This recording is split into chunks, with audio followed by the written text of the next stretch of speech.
Today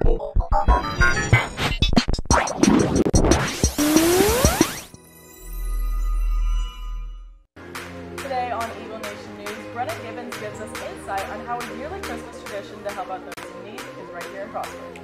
I sat down with Mabry Gayhart and her father to catch a glimpse at life outside of school. And finally, a newer face will be in studio discussing Trump's recent funding plans. Eagle Nation News starts right now.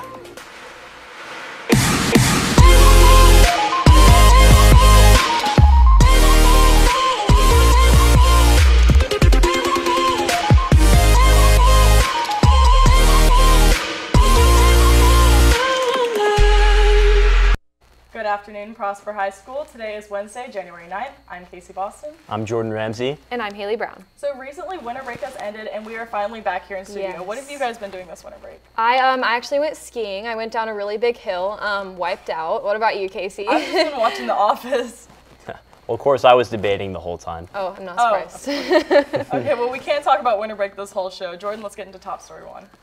Last night, President Donald Trump used his first ever primetime address to call for Democrats to support funding the U.S.-Mexico border wall. President Trump gave his plea in an attempt to end the shutdown of the federal government, which has been in effect since December 22nd and is the second longest shutdown in U.S. history. The shutdown has affected over 800,000 federal workers, and many departments and agencies such as the IRS have been shut down, with some workers being required to work without pay. Solving a persistent problem like speeding sometimes requires out-of-the-box thinking. This week, a sheriff's office in Round Rock, Texas, unveiled an unusual way to get drivers to slow down.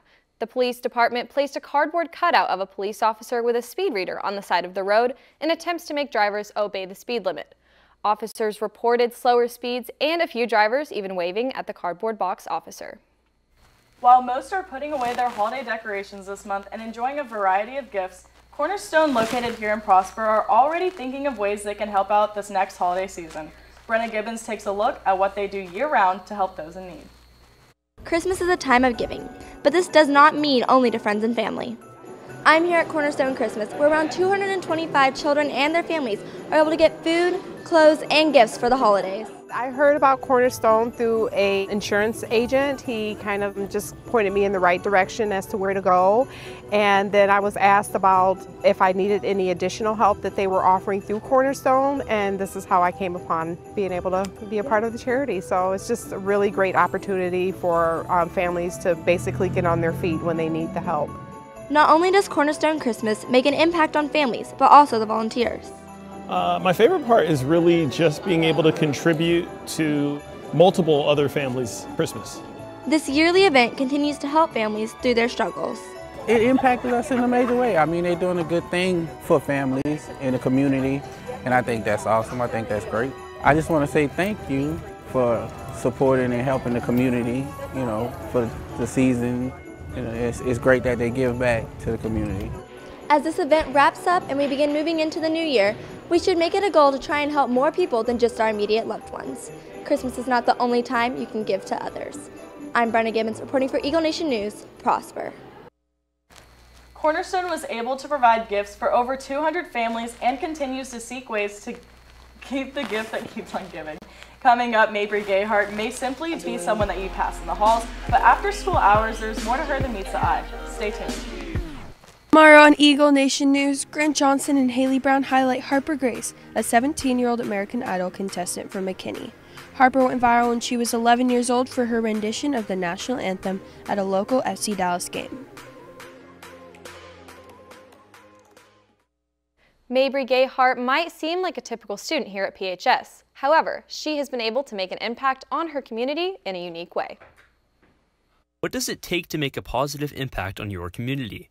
For some, it may require becoming a national champion or starting a charity, but for Mabry Gayhart and her father John, all it took were 2 pairs of running shoes and a stroller. As a family with special needs, we have Mabry's the oldest and we've got 2 younger boys, and the boys are involved in activities on the weekends and throughout the week, and she's always going and cheering them on, and there's easy things for us to find to do with those boys. We didn't really have a lot of things to do with Mabry, and so we've been looking for ways that we can connect with her, get her involved in things that she likes to do. Even for me to get her out to do an activity during the week, It's tough for us to find things that she really likes. She wants to be on the go. Mabry's running has had a large impact on her family as well as the entire community. What we definitely know is God made Mabry to have an impact on people, and she can't do that by being stuck at the house.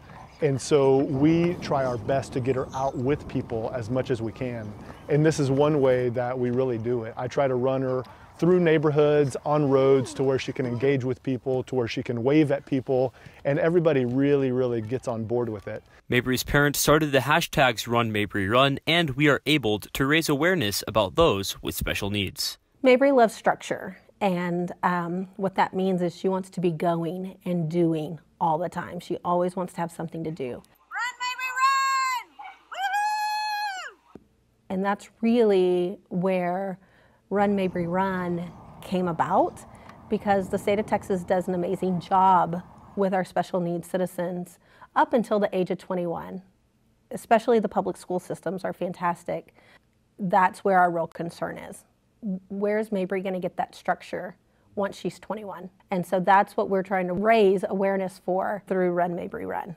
To hear more about Mabry's story and to find out what you can do to make an impact, visit weareable.org. For Eagle Nation News, I'm Jordan Ramsey. Prosper.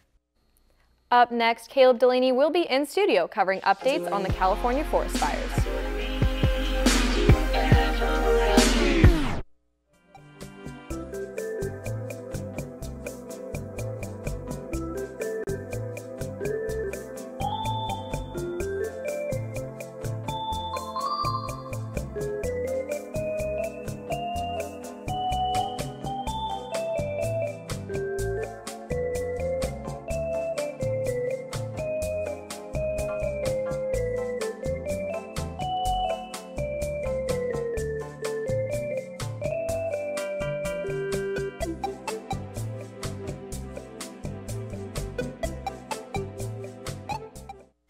Now let's send it to Caleb Delaney with your Eagle Update.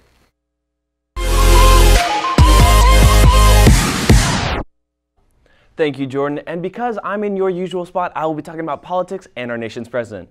So, Donald J. Trump has tweeted that he feels money is being wasted, and he has ordered FEMA to stop all funding towards the state of California to fight the California forest fires. While receiving backlash, he refuses to let up on his orders. He only intensifies his threats of withholding money in one of the state's deadliest fires. Many people have advocated for money to keep being sent to California, and some people are calling for President Trump's impeachment. That's all I have for you today. For Eagle Nation News, I'm Caleb Delaney. Don't forget to follow our Twitter at Eagle Nation News and our website, eaglenation.net. Back to you, Jordan. Thank you, Caleb, for that beautiful impersonation. Now let's take a look at the upcoming meeting schedule. Baseball has a meeting in the MPF meeting room on next Thursday at 4 o'clock.